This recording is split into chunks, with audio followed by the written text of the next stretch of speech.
വരുന്ന അബ്ഡോമിനൽ ഡിസ്റ്റൻഷൻ, കീഴ്വായു പോക്ക്, ഛർദ്ദിക്കാൻ വരിക, ഓക്കാനം, വയറ് വേദന, വയറിൽ എന്തെല്ലാമോ അസ്വസ്ഥത, അവിടെയെല്ലാം നീറ്റലുണ്ടാകുക, നെഞ്ചിരിച്ചിലുണ്ടാകുക, നെഞ്ചിന് ബുദ്ധിമുട്ടായിട്ടുണ്ടാകുക, ഗ്യാസ് കയറുക, തലയിൽ മുതൽ താഴെ നഖം വരെയും ഗ്യാസ് കയറുന്ന ആൾക്കാരൊക്കെ ഉണ്ട്. നമുക്കറിയാം, നമുക്ക് പറ്റാത്ത എന്തെങ്കിലും സാധനങ്ങളൊക്കെ ഉള്ളിൽ ചെന്ന് കഴിഞ്ഞിട്ടുണ്ടെങ്കിൽ അതെന്തെല്ലാം റിയാക്ഷൻ ഉണ്ടാക്കും. നമുക്ക് സ്കിന്നിലൊക്കെ ചൊറിഞ്ഞു കടിക്കുമ്പോൾ തന്നെ അതിൻ്റെ ബുദ്ധിമുട്ട് എന്തുമാത്രമുണ്ട്. ഇതുപോലെ വയറിനുള്ളിൽ, നമ്മുടെ വയറിൻ്റെ എപ്പിത്തീലിയൽ ലൈനിങ്ങിൽ ഒക്കെ ഇങ്ങനെ ചൊറിഞ്ഞു കടിച്ചതുപോലുള്ള ലീഷൻസ് ഉണ്ടായാലോ, അതുപോലെ അൾസേഴ്സ് ഉണ്ടായെന്നാലോ, ഈ പറയുന്ന നീറ്റിലൊക്കെ എങ്ങനെയാണ് ഉണ്ടാവുക?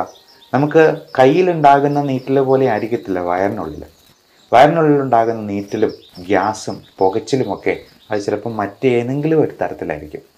പലപ്പോഴും ulcerative colitis, irritable bowl syndrome, Crohn's disease തുടങ്ങിയ കാര്യങ്ങളൊക്കെ നമ്മളൊരു എൻഡോസ്കോപ്പി ചെയ്ത് നോക്കുമ്പോഴത്തേക്കും ചിലപ്പോൾ കാണാൻ പറ്റും അൾസേഴ്സ് ഇങ്ങനെ നിറഞ്ഞു നിൽക്കുന്നത്.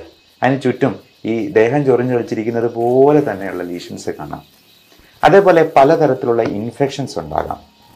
എല്ലാം നമ്മൾ കഴിക്കുന്ന ഭക്ഷണത്തിൽ തന്നെ ഉണ്ടാകുന്നതാണ്. നമുക്ക് പറ്റാത്ത പല ഭക്ഷണങ്ങളും ഉള്ളിൽ ചെല്ലുന്നുണ്ടാവാം. ഇപ്പോൾ നമ്മുടെ സ്കിന്നിൽ എന്തെങ്കിലും ഒരു ചൊറിയണം പോലെ ഒരു സംഗതി തട്ടുന്നാൽ പോലും നമുക്ക് ചൊറിഞ്ഞു തടിക്കും, തിണുക്കും. ഇതേപോലെ തന്നെ നമ്മുടെ കൊച്ചു കുട്ടികളിൽ പോലും പലതരത്തിലുള്ള വിരശല്യങ്ങളും അവർക്ക് പറ്റാത്ത ഭക്ഷണങ്ങളും അകത്ത് ചെല്ലുന്നത് കൊണ്ടുള്ള റിയാക്ഷൻ ഉണ്ടാകുന്നുണ്ട്, അലർജി ഉണ്ടാകുന്നുണ്ട്. പലപ്പോഴും ഈസ്നോഫിൽ കൗണ്ട് ഒരു പരിധിയിൽ കൂടുതൽ, അതായത് 8-9% ഒക്കെ ഉണ്ടെന്നുണ്ടെങ്കിൽ നമ്മൾ കൊച്ചുകുട്ടികൾക്കും മുതിർന്നവർക്കും ഉറപ്പായിട്ടും കൊടുക്കുന്ന ഒരു മരുന്നുണ്ട്, ആൽബെൻഡസോൾ. ഞാൻ ഒരു പടിയും കൂടെ കടന്ന് ആൽബെൻഡസോൾ പ്ലസ് ഐവർമെക്റ്റിൻ രണ്ടും കൂടെ ചേർന്നുള്ള, അതായത് എല്ലാ തരത്തിലുള്ള അണുക്കളും ചത്തുപോകുന്ന രീതിയിലുള്ള ഒരു മരുന്ന് 6 മാസത്തിലൊരിക്കൽ ഉറപ്പായിട്ടും ഇങ്ങനെയുള്ളവരിൽ കൊടുക്കാറുണ്ട്. ചിലപ്പോൾ അത് റിപ്പീറ്റായിട്ട് 2 പ്രാവശ്യമൊക്കെ ചില ആൾക്കാരിൽ കൊടുക്കാറുമുണ്ട്. അപ്പോൾ ഇത് എന്തുകൊണ്ടാണ് ഈ ഈസ്നോഫിൽ കൗണ്ട് കൂടുമ്പോൾ, അതായത് അലർജി ഉണ്ടാകുമ്പോൾ ഈ ആൽബെൻഡസോൾ കൊടുക്കുന്നത്? അത് മാത്രമല്ല, ഇങ്ങനെ ഈസ്നോഫിൽ കൗണ്ട് 10-ന് മുകളിലായിട്ട് നിൽക്കുകയാണെങ്കിൽ, അബ്സല്യൂട്ട് ഈസ്നോഫിൽ കൗണ്ട് 1000-ന് മുകളിലാണെങ്കിൽ, IgEയുടെ അളവ് ഒരു 100-ന് മുകളിലാണെങ്കിൽ ഒക്കെ ഭയങ്കരമായ അലർജി ഉണ്ട് എന്നുള്ളതാണ് അർത്ഥമാക്കുന്നത്. പക്ഷെ അന്നേരം നമ്മൾ കൊടുക്കുന്ന ഒരു മരുന്നാണ് ഈ പറയുന്ന ആൽബെൻഡസോൾ DEC, ഡൈഇഥൈൽ കാർബമസൈൻ. അതായത് ഫൈലേറിയൽ വേംസ്, ചില തരത്തിലുള്ള വിരകൾക്ക് കൊടുക്കുന്ന ഒരു മരുന്നാണ്. ഇത് രണ്ടും കൂടെ കമ്പൈൻ ചെയ്ത്, അതും സിട്രസിൻ്റെ മരുന്നും കൂടെ, അലർജിക്കുള്ള മരുന്നും കൂടെ കമ്പൈൻ ചെയ്ത്, ബാനസിഡ് ഫോർട്ട് എന്നൊക്കെയുള്ള പേരിൽ നിങ്ങൾ കേട്ടിട്ടുണ്ടാവാം. 3 ആഴ്ചത്തേക്ക് ദിവസം 3 നേരം വെച്ചിട്ട് കഴിച്ചോണം, നിർത്തരുത് എന്ന് ഡോക്ടർ കട്ടായം പറയുന്നത് നിങ്ങൾ തന്നെ ചിലപ്പോൾ ശ്രദ്ധിച്ചിട്ടുണ്ടാവാം. അതോടൊപ്പം തന്നെ ചിലപ്പോൾ സ്റ്റിറോയിഡ് മരുന്നും കൊടുത്തേക്കാം. അപ്പോൾ ഈ പറയുന്ന അലർജിയും ഇത്തരത്തിലുള്ള വയറിൻ്റെ ഇൻഫെക്ഷൻസും വയറ് സംബന്ധമായിട്ടുള്ള ഗ്യാസ് പ്രോബ്ലംസും ഒക്കെ തമ്മിൽ അലർജിപരമായ ഭക്ഷണത്തിലുള്ള ഇൻടോളറൻസുമായിട്ട് അഭേദ്യമായ ബന്ധമുണ്ട് എന്നുള്ളതാണ് നമ്മൾ ഇതിൽ നിന്നും മനസ്സിലാക്കേണ്ടത്. നമുക്ക് പറ്റാത്ത ഭക്ഷണം, അത് നമ്മൾ ഡെയിലി കഴിക്കുന്ന അരി, ഗോതമ്പ്, പാല്, മുട്ട, ഇറച്ചി ഉൽപ്പന്നങ്ങൾ പറയാനില്ല, മീറ്റ് ഐറ്റംസും സീ ഫുഡ് ഐറ്റംസും ഒക്കെ ഒരുപാട് തരത്തിലുള്ള അലർജിക് റിയാക്ഷൻ ഉണ്ടാക്കും. സായിപ്പന്മാർ പണ്ട് ഗോതമ്പിൻ്റെ അലർജിയെ ഗ്ലൂട്ടൻ ഇൻടോളറൻസും മിൽക്കിൻ്റെ അലർജിയെ ലാക്ടോസ് ഇൻടോളറൻസ് എന്നൊക്കെ പറയും. നമ്മൾ ഒരു 5 സ്റ്റാർ ഹോട്ടലിൽ ചെയ്യുമ്പോഴോ ഫ്ലൈറ്റിൽ ബിസിനസ് ക്ലാസ്സിൽ യാത്ര ചെയ്യുമ്പോഴൊക്കെ, സാധാരണ ഇക്കണോമിക് ക്ലാസ്സിലൊന്നും ചോദിച്ചു എന്ന് വരത്തില്ല, നമുക്ക് അലർജിയുള്ള എന്തെങ്കിലും ഉണ്ടോ എന്നുള്ളത് ഡോക്യുമെൻ്റ് ചെയ്യാനായിട്ട് അവർ ആവശ്യപ്പെടും. അപ്പോൾ അതിനനുസരിച്ചിട്ടുള്ള ഭക്ഷണമേ അവർ വിളമ്പാൻ പാടുള്ളൂ. അത് ഷെഫായിട്ട് പഠിച്ചിട്ടുള്ളവർക്കൊക്കെ നന്നായിട്ട് അറിവുള്ളതാണ്. അപ്പോൾ ഇങ്ങനെ എന്താണ് നമുക്ക് അലർജി എന്ന് എങ്ങനെ കണ്ടുപിടിക്കും? അതിനൊരു മാർഗമുണ്ട്. അലർജിയുടെ സ്കിൻ പ്രിക്ക് ടെസ്റ്റ് ഉണ്ട്. നമ്മൾ സ്കിന്നിൽ തന്നെ ഓരോ ഫുഡ് അലർജൻസിൻ്റെയും റിയാക്ഷൻ നോക്കി മനസ്സിലാക്കുന്നത്. അപ്പോൾ നമ്മൾ ഒരു അലർജിയുള്ള സാധനം തൊട്ടെന്നുള്ള റിയാക്ഷൻ പോലെ നമ്മൾ ഇതൊന്ന് ചെറുതായിട്ടൊന്ന് പോറിച്ച് കൊടുക്കുമ്പോൾ അതിൽ വരുന്ന റിയാക്ഷൻ, അത് കോളം വരച്ച് വളരെ സിസ്റ്റമാറ്റിക് ആയിട്ടാണ് ചെയ്യുന്നത്. ഏകദേശം 1 മണിക്കൂറോളം സമയമെടുക്കും. അപ്പോൾ തന്നെ നമുക്ക് റിപ്പോർട്ടും കിട്ടും. ജീവിതത്തിൽ ഒരിക്കലെങ്കിലും ഇത്തരത്തിലുള്ള പ്രശ്നങ്ങളുള്ളവർ നിർബന്ധമായും ഈ ടെസ്റ്റ് ഒന്ന് ചെയ്ത് നോക്കുന്നത് നല്ലതായിരിക്കും.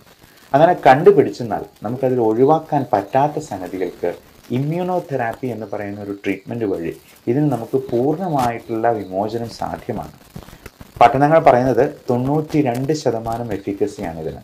അത് കൊച്ചു കുട്ടികൾ മുതൽ പ്രായമായവർക്ക്, അത് ഒത്തിരി പ്രായമാകുന്നതിന് മുമ്പ് ചെയ്യുന്നാൽ ഏറ്റവും നല്ലത്. കാരണം ഇതുപോലെ ഒരുപാട് അലർജിക് റിയാക്ഷൻ ഉണ്ടായി അതിൻ്റെ ഡീസെൻസിറ്റൈസ് ചെയ്യുന്നത് വളരെ ദുഷ്കരമാകുന്ന ഒരു പ്രായത്തിൽ അത് ചെയ്യുന്നതുകൊണ്ട് ഈ പറയുന്ന റിസൾട്ട് നമുക്ക് കിട്ടിക്കൊള്ളണമെന്നില്ല. അതുകൊണ്ട് ഇങ്ങനെയുള്ള കാര്യങ്ങളെക്കുറിച്ച് നമ്മൾ മനസ്സിലാക്കുക. അടുത്ത കാര്യം, നമ്മൾ ഈ പറയുന്ന അല്ലെങ്കിൽ ഈ ജീർണിച്ചതും വേസ്റ്റ് ആയിട്ടുള്ളതുമൊക്കെ പുറന്തള്ളാനായിട്ട് നമ്മൾ ഭക്ഷണത്തിൽ ശ്രദ്ധിക്കേണ്ട, നമ്മുടെ ലൈഫ് സ്റ്റൈലിൽ മോഡിഫൈ ചെയ്യേണ്ടത് എന്തൊക്കെയാണ് എന്നുള്ളത് മനസ്സിലാക്കിയിരിക്കുക. നമുക്ക് എല്ലാവർക്കും അറിയാം, ഈ ആദ്യം പറഞ്ഞ പോലെ ചൂലിടിച്ച അടിച്ച് വൃത്തിയാക്കുന്നത് പോലെ ഫൈബർ കണ്ടൻ്റുള്ള ഭക്ഷണം വേണമെന്നുള്ളത്. പക്ഷെ നമ്മൾ എത്ര പേര് ഈ ഫൈബർ കണ്ടൻ്റ് ഉള്ളത് കഴിക്കുന്നുണ്ട്? നമ്മൾ കഴിക്കുന്ന മധുര പലഹാരങ്ങളും ബേക്കറി സാധനങ്ങളും മൈദ അടങ്ങിയിട്ടുള്ളതും ഈവൻ നമ്മൾ വാങ്ങിക്കുന്ന ഗോതമ്പിൻ്റെ ആട്ടയും അരി ആഹാരങ്ങളും ഒക്കെ വളരെ റിഫൈൻഡായി പോകുന്നു എന്നുള്ളത് നമ്മൾ മനസ്സിലാക്കിയിരിക്കുക. അത് തവിടിൻ്റെ അംശം തീരെ കുറവാണ്. ഇങ്ങനെ ഏറ്റവും റിഫൈൻഡ് ആയിട്ട് വരുന്നത് അരിക്ക് സൗന്ദര്യം കൂടുന്തോറും അതിൻ്റെ ക്വാളിറ്റി കുറഞ്ഞു പോവുകയാണ് ചെയ്യുന്നത്. നമുക്ക് ഈ ഗ്ലൈസിമിക് ഇൻഡെക്സ് ഒത്തിരി കൂട്ടുക. അപ്പം നല്ല വെള്ളരി ചോറ് മാത്രമേ ചില കുട്ടികളൊക്കെ ആണെങ്കിലും കഴിക്കത്തുള്ളൂ. അത് ഇച്ചിരി പൊട്ടും തടിപ്പും ഒക്കെ ആണെന്നുണ്ടെങ്കിൽ വേണ്ടാന്ന് പറയും. ഇപ്പം നമ്മൾ കേരളത്തിൽ നിന്ന് പുറത്തോട്ട് പോയിട്ടുണ്ടെങ്കിൽ എല്ലായിടത്തും വൈറ്റ് റൈസേ ഉള്ളൂ. അവർ ബ്രൗൺ റൈസ് കൊടുക്കുന്ന കഴിക്കുക പോലും ഇല്ല. എന്നാൽ ഏറ്റവും നല്ലത് നല്ല ബ്രൗൺ കളറിലുള്ള, പറ്റുമെങ്കിൽ ചുവന്ന നിറത്തിലിരിക്കുന്ന ചെമ്പാവരിയുടെയൊക്കെ ചോറ് കൊണ്ടുള്ള ഭക്ഷണങ്ങളാണ് എന്നുള്ളത് പ്രത്യേകം മനസ്സിലാക്കുക. നല്ല ചുവന്ന അരി കിട്ടും, അതാണ് ഏറ്റവും തവിടുള്ളത്. അല്ലെങ്കിൽ നല്ല തവിടിൻ്റെ കണ്ടൻ്റുള്ള മില്ലറ്റ്സ് പോലുള്ള, മില്ലറ്റ്സ് തന്നെ പല വെറൈറ്റി അവൈലബിൾ ആണ്. ബേബി മില്ലറ്റ്സ് പോലുള്ള സാധനങ്ങളും ചോളം പോലുള്ള സാധനങ്ങളും ഒക്കെ. അപ്പം അതിൽ എത്രത്തോളം തവിടുണ്ടോ അത്രത്തോളം നല്ലത്. പണ്ടൊക്കെ വീടുകളിൽ മുതിർന്ന കുട്ടികൾ ഇളയ കുട്ടികളോട് തമാശ പറയാണ്, എടാ നിന്നെ തവിട് കൊടുത്ത് വാങ്ങിച്ച കേട്ടോ, നിന്നെ കൊണ്ടൊരു ഉപയോഗമില്ലാണ്. പക്ഷേ ഇനി ഈ ഇളയ കുട്ടികൾക്ക് അവരോട് തിരിച്ചു പറയാം, തവിടിനാണ് ഏറ്റവും കൂടുതൽ പോഷകങ്ങളും ഉള്ളത്, ഏറ്റവും ആരോഗ്യം നമുക്ക് മെച്ചപ്പെടുത്താനായിട്ടും തവിട് അടങ്ങിയ ആഹാരമാണ് നല്ലത് എന്ന് നമുക്ക് തിരിച്ച് പറയാനായിട്ട് ഒരു വാദമുഖമായി. ഇനി ഇതിന് നമുക്ക് ഹോം റെമഡീസിനായിട്ട് എന്തൊക്കെ ചെയ്യാൻ പറ്റും? ഏറ്റവും നല്ല ഒരു ഹോം റെമഡി പറയാം. ഉലുവ എന്ന് പറയുന്ന സാധനം ഉണ്ടല്ലോ, ഈ ഉലുവ മോരും വെള്ളത്തിൽ അരച്ച് ചേർത്തിട്ട് അങ്ങ് കുടിക്കുക. അതുകൊണ്ട് രണ്ടുണ്ട് ഗുണം. ഉലുവ അടങ്ങിയിട്ടുള്ളത് കൊണ്ട് അതിന് നല്ല ഫൈബർ കണ്ടൻ്റ് ഉണ്ട്, കൂടാതെ അത് ദഹനത്തിന് വളരെയധികം സഹായിക്കുന്നതാണ്. രണ്ട്, ഈ മോരും വെള്ളത്തിന് നല്ല ലാക്റ്റിക് ആസിഡ് ബാസിലസ് ഉണ്ട്. ഈ പ്രീ ആൻഡ് പ്രോബയോട്ടിക്സ് എന്ന് പറയുന്ന കാറ്റഗറിയിലുള്ള കുറച്ച് ഗട്ട് ബാക്ടീരിയ ഉണ്ട്. അതായത് നമ്മുടെ ഇൻഡസ്ട്രിയിലെ നമ്മുടെ സുഹൃത്തുക്കളായിട്ടുള്ള ചില അണുക്കളുണ്ട്. അവന്മാരൊക്കെ പലപ്പോഴും നമ്മുടെ അശ്രദ്ധ കൊണ്ട് ചത്തുപോകുന്നുണ്ട്. പക്ഷേ നമുക്ക് ഇവന്മാരെയൊക്കെ വേണം. കാരണം ഇതെല്ലാം നല്ല രീതിയിൽ പുറന്തള്ളാനായിട്ടും ദഹനം സഹായിക്കാനായിട്ടും ഇവന്മാരെ വേണം. അല്ല എന്നുണ്ടെങ്കിൽ നമ്മൾ ഈ കീഴ്വായു വിടുമ്പോൾ വരുന്നത് എത്രയോ ടോക്സിക് ആയിട്ടുള്ള കെമിക്കൽസും ഗ്യാസും ആണെന്നറിയാമോ? ഹൈഡ്രജൻ സൾഫൈഡ് എന്ന് പറയുന്ന ഗ്യാസാണ് ആ കീഴ്വായു പോകുമ്പോൾ അത്ര ദുസ്സഹമായിട്ടുള്ള ഒരു ദുർഗന്ധം ഉണ്ടാക്കുന്നത്. അതുപോലെ മീഥെയിൻ പോലുള്ള ഗ്യാസുകളും അമോണിയ പോലുള്ള വിഷവാതകങ്ങൾ പോലും പല അസുഖങ്ങളിലും ഉണ്ടായി വരുന്നുണ്ട് എന്നുള്ളത് മനസ്സിലാക്കുക. അപ്പോൾ ഇതിലൊക്കെ ഇപ്പോൾ ഈ അമോണിയ അത് ഒത്തിരി കൂടി കഴിയുമ്പോഴത്തേക്കുമാണ് ഈ ലിവറിൻ്റെ പ്രോബ്ലംസ് ഉള്ളവർക്ക് ബോധക്കേടും ബോധക്ഷയവും ഒക്കെ ഉണ്ടാക്കുന്ന ഹെപ്പാറ്റിക് എൻകെഫലോപ്പതി എന്ന് പറയുന്ന ഒരു കണ്ടീഷനിലോട്ട് പോകാം. ആൾ ബോധം കെട്ടു പോകും. അപ്പോൾ ഈ അമോണിയയുടെ അളവ് ഒത്തിരി ക്രമാതീതമായിട്ട് കൂടുകയും അത് ലിവറിൻ്റെ പ്രശ്നങ്ങൾ കൊണ്ടും ഉണ്ടാകാം, കിഡ്നിയുടെ പ്രശ്നങ്ങൾ കൊണ്ടുണ്ടാകാം, ദഹന സംബന്ധമായിട്ടുള്ള മറ്റ് പ്രശ്നങ്ങൾ കൊണ്ടുണ്ടാകാം, ശ്വാസകോശ സംബന്ധമായ രോഗങ്ങളിലോട്ട് പോലും ഈ GERD പുളിച്ചിതകെട്ടൽ, ഗേർഡ് എന്ന് പറയുന്ന ഗ്യാസ്ട്രോ ഈസോഫാജിയൽ റിഫ്ലക്സ് ഡിസീസ്, ചുമ ഉണ്ടാക്കാൻ ഒരു വലിയ കാരണമാണെന്ന് എത്ര പേർക്കറിയാം? പലപ്പോഴും ഈ ചുമ പലയിടത്തും ട്രീറ്റ് ചെയ്തിട്ട് ഒരിക്കലും ഭേദമാകാതെ നമ്മുടെ അടുത്ത് വന്നപ്പോൾ ജസ്റ്റ് ഒരു പാൻഡോപ്രസോൾ ടാബ്ലറ്റ് അല്ലെങ്കിൽ ഒരു ഡോംസ്റ്റാൾ ടാബ്ലറ്റിനെ പോലെ കൂട്ടി ചേർത്ത് കൊടുക്കുമ്പോഴത്തേക്കും ആ ചുമ മാറുന്ന കാണാം. അതുപോലെ കാൽഷ്യം കുറഞ്ഞു പോകുന്നത് കൊണ്ട് ചുമ കുറയാം, മഗ്നീഷ്യം കുറഞ്ഞു പോകുന്നതുകൊണ്ട് ദഹനം പ്രോപ്പർ ആകാതെ വരാം, കോൺസ്റ്റിപ്പേഷൻ ഉണ്ടാകാം എന്നൊക്കെ നമുക്ക് ശരിക്കും അറിവില്ല എന്നുള്ളതാണ് ശരിയായിട്ടുള്ള വസ്തുത. അപ്പോൾ മഗ്നീഷ്യം കണ്ടൻറ്റ് കൂടുതലുള്ള ഭക്ഷണങ്ങൾ കഴിക്കുന്നതിനോടൊപ്പം തന്നെ അതിനെ കുറച്ച് കളയുന്ന സ്ട്രെസ് ഫാക്ടറും സ്മോക്കിങ്ങും പിന്നെ നമ്മുടെ ഭക്ഷണത്തിലുള്ള പലതരത്തിലും ഈ ബെവറേജസ് പോലുള്ള ആൽക്കഹോൾ പോലുള്ള സാധനങ്ങൾ, കോഫി ഒത്തിരി കുടിക്കുന്നതൊക്കെ നമ്മൾ ഈ മഗ്നീഷ്യത്തെ കുറച്ച് കളയേണ്ടിയേക്കും. പലപ്പോഴും ഈ ഉറക്കമില്ലായ്മയൊക്കെ തന്നെ മഗ്നീഷ്യവും കാൽഷ്യവും കുറച്ച് പോകാനായിട്ടും വൈറ്റമിൻ D3യുടെ അളവ് കുറഞ്ഞു പോകാനും ഇത് തന്നെ പലതരത്തിലുള്ള സ്ട്രെസ് ഫാക്ടർ ഇൻഡ്യൂസ്ഡ് ആയിട്ടുള്ള ഗ്യാസ്ട്രൈറ്റിസും ഉണ്ടാക്കും. അപ്പം നമുക്കറിയാം ഈ നമ്മുടെ പിള്ളേർക്കൊക്കെ പരീക്ഷയുടെ പോകുന്ന അന്ന് ദിവസം രാവിലെ ചിലപ്പോൾ വയറ്റൊഴിച്ചിലും ചിലപ്പോൾ കോൺസ്റ്റിപ്പേഷനും ഛർദിയും ഒക്കെ ആകുന്നത് ഈ സ്ട്രെസ് ഇൻഡ്യൂസ്ഡ് ഗ്യാസ്ട്രൈറ്റിസിൻ്റെ ഭാഗമാണ്. അതിൽ നിന്ന് തന്നെ ശ്വാസമുട്ടലും ചുമയും കൂടി ഉണ്ടാകും എന്ന് പറഞ്ഞാൽ അത് എത്ര ഭീകരമായിട്ടുള്ള അവസ്ഥയായിരിക്കും. അതേപോലെ ഈ കീഴ്വായി പോകുന്നത് അത് ശബ്ദത്തോടു കൂടിയോ ശബ്ദമില്ലാതെയോ ഒക്കെ പോയേക്കാം. അതിൽ ഈ ഹൈഡ്രജൻ സൾഫൈഡ് എന്ന് പറയുന്ന ഗ്യാസ്, ഒരു ചീഞ്ഞ മുട്ടയുടെ ഉള്ളിൽ നിന്ന് വരുന്ന ഗ്യാസാണ്. അതുപോലുള്ള സാധനങ്ങൾ നമ്മുടെ വയറിനുള്ളിൽ കെട്ടിക്കിടക്കുന്നുണ്ട് എന്നുള്ളത് നമ്മൾ അപ്പോഴേ മനസ്സിലാക്കിക്കൊള്ളണം. ഇതിന് പലതരത്തിലുള്ള മരുന്നുകൾ നമ്മൾ മോഡേൺ മെഡിസിൻ തന്നെ കൊടുക്കാറുണ്ട്. അത് പലപ്പോഴും മരുന്നുകളല്ല. ഇപ്പോൾ നമുക്ക് ഹോം റെമഡീസ് ആയിട്ട് കൊടുക്കാവുന്ന പലതരത്തിലുള്ള കാസ്റ്റർ ഓയിൽ, ആവണക്കെണ്ണ പോലുള്ള സാധനങ്ങളുണ്ട്. നല്ല ഫാറ്റ് പ്രദാനം ചെയ്യുന്ന, ഗുഡ് കൊളസ്ട്രോൾ ബാഡ് കൊളസ്ട്രോൾ രണ്ടാണെന്നറിയാം. നല്ല രീതിയിലുള്ള ഫാറ്റ് പ്രദാനം ചെയ്യുന്ന പലതരത്തിലുള്ള എണ്ണകളുണ്ട്. ഇപ്പം വെളിച്ചെണ്ണയാണെങ്കിലും നല്ല വെളിച്ചെണ്ണ ഉപയോഗിക്കുന്നത്, നമുക്ക് തന്നെ ചക്കിലാട്ടി എടുക്കുന്ന വെളിച്ചെണ്ണയാണെങ്കിൽ ഏറെ നല്ലത്. അതേപോലെ നമുക്ക് ഈ ഒലീവ് ഓയിൽ പോലുള്ള സാധനങ്ങൾ, നമുക്ക് എണ്ണ ഉപയോഗിക്കുമ്പോൾ ഏറ്റവും ശുദ്ധമായതും ആയിട്ടുള്ള എണ്ണ നമ്മൾ മാറി മാറി ഉപയോഗിക്കാനായിട്ട് ശ്രദ്ധിക്കുക. അപ്പോൾ ഇതെല്ലാം നമ്മുടെ ഈ വയറിൻ്റെ പ്രശ്നങ്ങൾ മാറാനായിട്ടും ഒത്തിരി സഹായിക്കുന്നതാണ്.